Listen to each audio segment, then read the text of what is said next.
Na beira de toda a estrada, tem boa e tem invernada.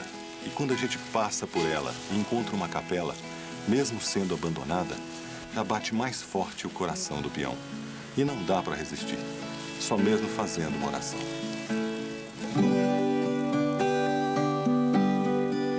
Patrão do céu, peão e coração,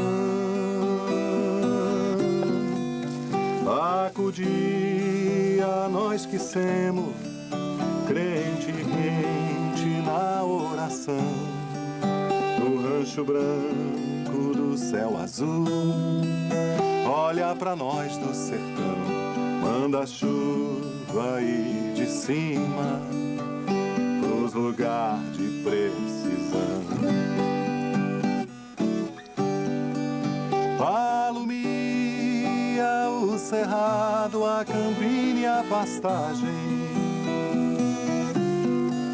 da água benta da bica toda, santa ramagem.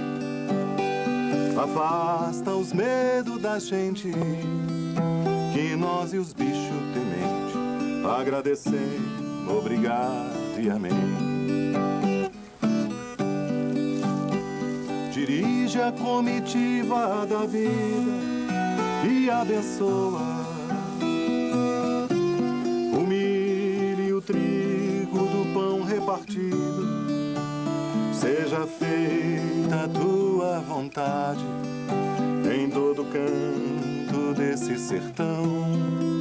O pão nosso de toda safra, dai-nos sempre com fartura. Sua hóstia sem custódia, de levar no peito, de levar nos olhos, de levar na alma.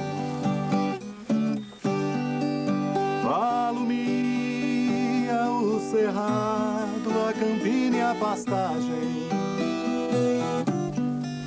da água benta da bica toda, santa ramagem.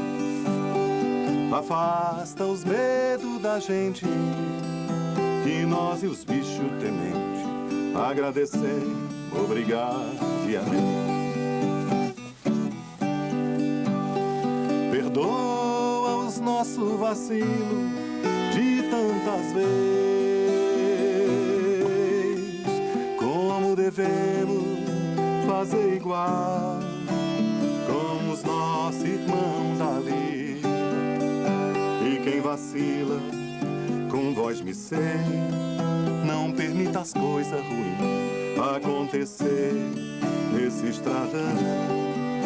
Nos livre e guarde da tristeza, que é parceira ingrata da marvada solidão.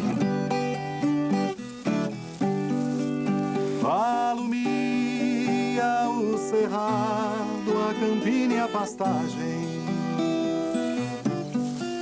da água benta da bica toda, santa ramagem. Afasta os medos da gente, que nós e os bichos temente agradecemos, obrigado e amém. Agradecemos, obrigado e amém. Agradecemos, obrigado e amém.